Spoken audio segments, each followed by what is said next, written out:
सर्वांना नमस्कार. अमर मानसी या लव्ह स्टोरीचे 8 एपिसोड यापूर्वीच अपलोड केलेले आहेत. कृपया ते सर्व एपिसोड ऐकण्यासाठी आपल्या चॅनलला भेट द्यावी. आता मानसी अमरच्या मिठीत होती. त्यानं तिला पडता पडता वाचवली होती. दोघेही एकमेकांच्या डोळ्यात टक लावून पाहत होते. एकमेकांची जुनी ओळख पुसून नवीन ओळख करून घेत होते. आता पुढे. मग राजलक्ष्मी जवळ आली आणि म्हणाली, अगं मानसी बाळा, तुला लागलं तर नाही ना? तसे दोघेही भानावर आले आणि त्यानं तिला मिठीतून सोडली. ती संकोचून बाजूला होत म्हणाली, नाही आई, मी ठीक आहे. विकास म्हणाला, अगं काय ठीक आहे? आज अमर होता म्हणून ठीक, नाहीतर काय झालं असतं काय माहीत. समोर बघ किती पायऱ्या आहेत. सरळ त्याच्यावरच गेली असती तू आणि काय झालं असतं देवच जाणे. आणि आता अमरने सुद्धा पाहिलं की समोर खूप उंच पायऱ्या होत्या. निदान 50 तरी असतील. मंदिर उंचावर होतं. तो तिथेच शेवटच्या पायरीवर उभा होता. ती त्यालाच आरती द्यायला आली होती आणि पडली असती तर सरळ खाली गेली असती. आणि तिचं काय झालं असतं या विचाराने अमर थोडा धास्तावला. मग विकास म्हणाला, ही लहान मुलं पण ना किती दंगा घालतात. एका जागी बसा म्हटलं तरी बसत नाहीत, ऐकतच नाहीत. राजलक्ष्मी अमरकडे बघून म्हणाली, अहो इथं मोठी मुलं ते किती हट्ट करतात, मग ती लहानच आहेत अजून. आणि अमर सगळं ऐकून न ऐकल्यासारखं करत होता आणि उगीच इकडे तिकडे बघत होता. मग आता मानसीने अमरला पुन्हा आरती दिली, प्रसाद दिला आणि त्याच्या समोरून गालात हसत निघून गेली. त्यानं तिरक्या नजरेनं पाहिलं तर तिला हसताना पाहून त्याला थोडं विचित्र वाटलं की ती का हसत आहे काय माहीत. पण आज त्याचा तिला स्पर्श झाला होता म्हणून ती हसत होती. पण त्याला मात्र तिच्या स्पर्शात फारसं विशेष काही वाटलं नाही, कारण ती पहिली मुलगी नव्हती जो तो स्पर्श करत होता. आता सगळे घरी आले. राजलक्ष्मीची तब्येत अजूनही ठीक नव्हती. विकासही आराम करत होता. अमर पुन्हा आलिशाला कॉल करत होता, पण ती उचलत नव्हती. त्यानं तिला सॉरीचे भरपूर मेसेज केले, पण नो रिस्पॉन्स. तो आता तिला जबरदस्तीसुद्धा करू शकत नव्हता, कारण हे प्रकरण आता पोलिसांपर्यंत गेलं होतं आणि आलिशाला आईची साथ होती. मग काय, त्याची तर फार कोंडी झाली होती. आधी निदान तिला इमोशनल ब्लॅकमेल करून तो तिला जवळ तरी घेत होता, पण आता तेही बंद. तो तिला खूप मिस करत होता आणि आता या सगळ्यात मानसीपेक्षा त्याला राजलक्ष्मीचा जास्त राग येत होता, कारण पहिल्यापासून मानसीचा सुद्धा यात कुठेच दोष नव्हता. आणि दुपारी मानसी त्याच्याजवळ आली आणि म्हणाली, आईंची एवढी औषधं आणाल का? संपलेत. 1 डोस पूर्ण झाला आहे तरी त्यांना बरं वाटत नाही. आपण त्यांना हॉस्पिटलमध्ये ॲडमिट करूया का? आणि तरीही त्याच्या चेहऱ्यावरची रेषाही हलली नाही. आणि अमर म्हणाला, काय असेल ते तुम्ही सासूसून बघून घ्या, माझा यात काहीही संबंध नाही. आणि त्यानं तिच्याकडे पाठ फिरवली. ती फार आश्चर्य वाटून म्हणाली, अहो आई आहे ती तुमची आणि असं कसं बोलता? त्या खूप दुःखी आहेत तुमच्या अशा वागण्यानं. तो म्हणाला, आई आहे नाही होती, पण आता ती फक्त तुझी सासू आहे. तिला तुझ्यापुढे स्वतःच्या मुलाचीही पर्वा नाही. तिनं माझ्या मनाचा विचार केला नाही, मग मी तरी का करू तिचा विचार? मानसी म्हणाली, अहो माझी काही हरकत नाही, तुम्ही करा दुसरं लग्न. तो आता आलिशाचा सगळा राग मानसीवर काढत म्हणाला, कसं करू? ती ऐकत नाही ना. गोड बोलून झालं, जबरदस्ती करून झाली, पण आईची तिला फूस आहे म्हणून ते ऐकत नाही. मानसी म्हणाली, सगळंच अवघड होऊन बसलं आहे. अमर म्हणाला, सगळ्यांनाच तुझा पुळका का आहे कुणास ठाऊक.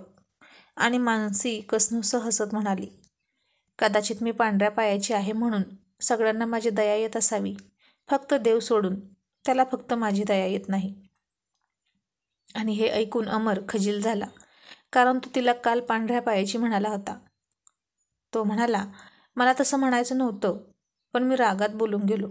असं म्हणून त्यानं मागं पाहिलं तर मानसी केव्हाच निघून गेली होती आणि ती औषध आणायला गेली होती. अमर जात नव्हता आणि विकासला पाठवायची तिची इच्छा नव्हती. तिला आता अमरच्या या वागण्याचा राग आला होता. इतका राग कसा असू शकतो, तेही आईविषयी? ती आजारी आहे तरी एका शब्दानं त्यानं चौकशी केली नाही. अलिशाच त्याच्या आयुष्यातून दूर निघून जाणं त्याला सहन होत नव्हतं. त्याच्या आयुष्यात घडणाऱ्या सगळ्या वाईट गोष्टींसाठी तो त्याच्या आईला जबाबदार धरत होता. आईची तब्येत काही केल्या सुधारत नव्हती आणि एके दिवशी अनघाचा फोन आला आणि ती म्हणाली की आई बाबा तुम्ही दोघंही माझ्याकडे या काही दिवस.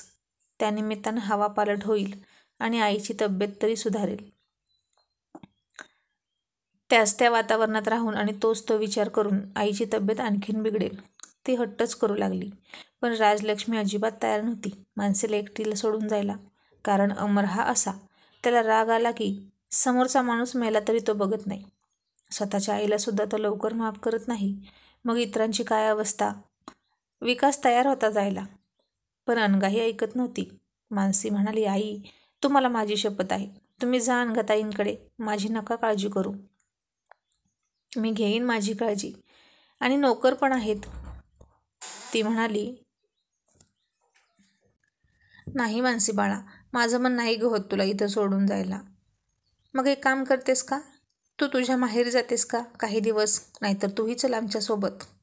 ती म्हणाली, आई आता हेच माझं सासर आणि हेच माझं माहेर, आणि तुमच्यासोबत येऊन काय करू. इथं यांची पण काळजी करणारं कोणीतरी हवं की नको. म्हणजे त्यांना तशी गरज नाही माझी, पण तुम्ही म्हणता तसं मी माझा पत्नी धर्म सोडणार नाही. खरं तर मानसीला माहेरी जावं वाटत नव्हतं. कारण तिथे जर कोणी विचारलं नवऱ्याबद्दल तर काय सांगायचं. नवीनच नवरी होती ती. 3-3.5 महिने फक्त झाले होते लग्नाला. तरीही पती सुखापासून वंचित होती. अमर तर तिचं तोंडही पाहत नव्हता. त्याचं एखादं काम केलं तरी त्याला राग यायचा. तो तिला त्याच्याजवळ जाण्याची संधी देत नव्हता आणि स्वतःही तिच्याजवळ जात नव्हता. आणि आता राजलक्ष्मी आणि विकास, अनघा आणि मानसीने खूपच हट्ट केला म्हणून दिल्लीला जायला निघाले. अमरसुद्धा घरीच होता.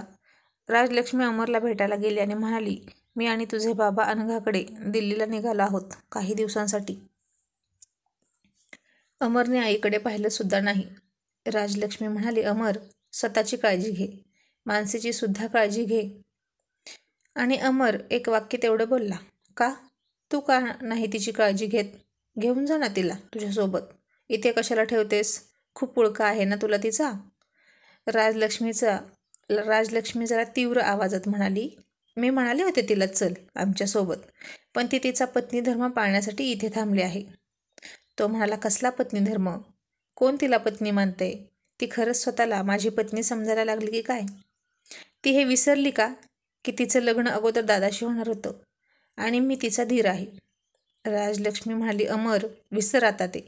ज्याच्यामुळे तुम्ही दोघं धीर आणि वहिनी होणार होता तोच या जगात नाही राहिला. मग तेच ते उगाळून आता उपयोग नाही. जरा शांत डोक्याने विचार कर. आणि ती मुलगी आहे, तिलाही समाजाची बंधनं आहेत. ती तुझ्यासारखी बेफिकीर वागू शकत नाही, एका झटक्यात नातं तोडून टाकू शकत नाही. म्हणून ती अजूनही इथे आहे तुझी वाट बघत. अमर म्हणाला, पण तिने मला सांगितलं की तिच्या माझ्याकडून अपेक्षा नाहीत. तिनंच मला दुसरं लग्न करायला सांगितलं होतं, मग तू का आडवी पडतेस. राजलक्ष्मी म्हणाली, अमर शब्दांमागच्या भावना ओळखायला शिक राजा. तिचे डोळे वाच, मग तुझ्या लक्षात येईल. आता अमर काहीच बोलला नाही आणि राजलक्ष्मीसुद्धा बाहेर निघून आली. अमर निरोप द्यायला सुद्धा बाहेर नाही आला. मानसीनंच त्यांना निरोप दिला.